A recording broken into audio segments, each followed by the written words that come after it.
నమస్కారం. Doctor Anand Tirupati, general physician, diabetologist, Raghavi hospitals.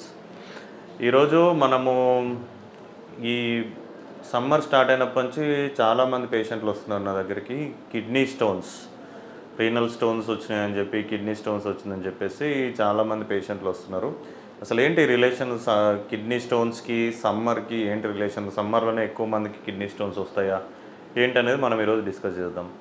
So కామన్గా summer అయినప్పుడు ఏమైందంటే చాలామంది ఎండలో తిరిగే వాళ్ళకి స్వెట్ ఎక్కువ లాస్ అవుతూ ఉంటుంది, వాటర్ ఎక్కువ తాగకుండా ఉంటారు అనమాట, తిరుగుతూ ఉంటారు.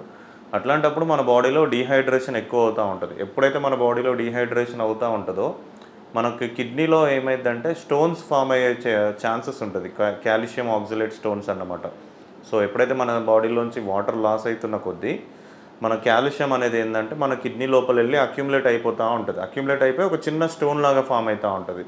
ఇది దానికి ఎట్లా ఫామ్ అవుతుంది అనేది అంటే ఇది రీజన్. సో ఎప్పుడైతే మనం సమ్మర్లో కామన్గా ఎక్కువ డీహైడ్రేషన్ అవుతూ ఉంటాం, మనము ట్రావెల్ చేయడం కావచ్చు, ఎండలో తిరగడం కావచ్చు, ఎక్కువ వాటర్ తీసుకోకపోవడం కావచ్చు, వీటన్నిటి వల్ల కూడా ఏంటంటే స్టోన్స్ ఫార్మేషన్ అయ్యే ఛాన్స్ ఎక్కువ ఉంటుంది. అందువల్ల కిడ్నీ స్టోన్స్ అనేది ఎక్కువ వస్తూ ఉంటాయి అన్నమాట. సో ఇప్పుడు నీకు కిడ్నీ స్టోన్ వచ్చింది లేదు అని తెలుసుకోవడానికి ఏమేమి సిమ్టమ్స్ ఉంటాయి? కామన్గా కిడ్నీ స్టోన్స్ వచ్చిన వాళ్ళకి సిమ్టమ్స్ ఏంటంటే ఎప్పుడైతే మనకు 3 పార్ట్స్ ఉంటుంది అనమాట.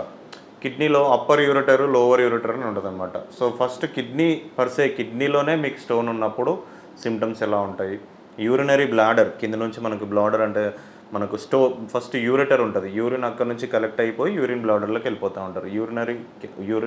యూరెటర్లో ఉన్నప్పుడు ఎలాంటి సిమ్టమ్స్ ఉంటాయి, యూరినరీ బ్లాడర్లో ఉన్నప్పుడు ఎలాంటి సిమ్టమ్స్ ఉన్నాయని డిస్కస్ చేద్దాం. ముందు ఒక స్టోన్ అనేది కిడ్నీ లోపలే ఉంది అనుకుందాం. ఫర్ సపోజ్ కిడ్నీ లోపలే ఉన్నప్పుడు ఏమైందంటే పేషెంట్కి ఫస్ట్ రీనల్ కోలిక్ అంటారు అనమాట. అంటే చాలా ఎక్స్క్రూటియేటింగ్ పెయిన్ వస్తుంది అనమాట. ఎక్కడ వస్తుంది? మనకు బ్యాక్, కరెక్ట్గా లెఫ్ట్ సైడ్ అయితే లెఫ్ట్ సైడ్, రైట్ సైడ్ అయితే right side, renal angle back సైడ్లో మనకు స్టార్ట్ అవుతూ ఉంటుంది. సో అది చాలా ఎక్కువగా ఎక్స్క్రూటియేటింగ్ పెయిన్ అంటారు అనమాట. చాలా ఎక్కువగా వస్తూ ఉంటుంది. కామన్గా నైట్ టైము లేకుంటే ఎర్లీ మార్నింగ్ లేస్తున్నప్పుడు ఈ టైంలో ఎక్కువ వస్తూ ఉంటుంది అనమాట. అది రీనల్ కోలిక్. దాంతోపాటు నెక్స్ట్ ఆ స్టోన్ అనేది పాసేజ్ అవుతూ ఉంటుంది. యూరెటర్లోకి వచ్చినప్పుడు ఏమైందంటే పెయిన్ ఇక్కడ స్టార్ట్ అయిపోయి మన గ్రాయిన్లోకి రేడియేట్ అవుతూ ఉంటుంది. బ్యాక్ సైడ్ నుంచి కిందికి లాగినట్టుగా రేడియేట్ అవుతూ ఉంటుంది అనమాట.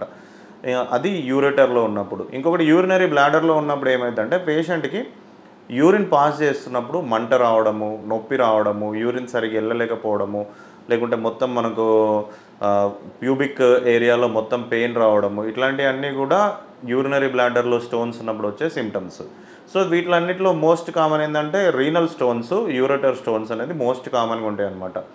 సో ఈ రీనల్ స్టోన్స్, యూరెటర్ స్టోన్స్ అనేది most common important. So renal stones వచ్చినప్పుడు మనం ఏం చేయాలి? ఒకసారి కనుక మీకు పెయిన్ చాలా ఎక్కువగా ఉందంటే వెంటనే ఒక డాక్టర్ని కన్సల్ట్ అవ్వాల్సి ఉంటుంది. డాక్టర్ని కన్సల్ట్ అయినప్పుడు అవసరమైన టెస్ట్ చేసేసుకొని అదేంటో కన్ఫర్మేషన్ చేస్తారు.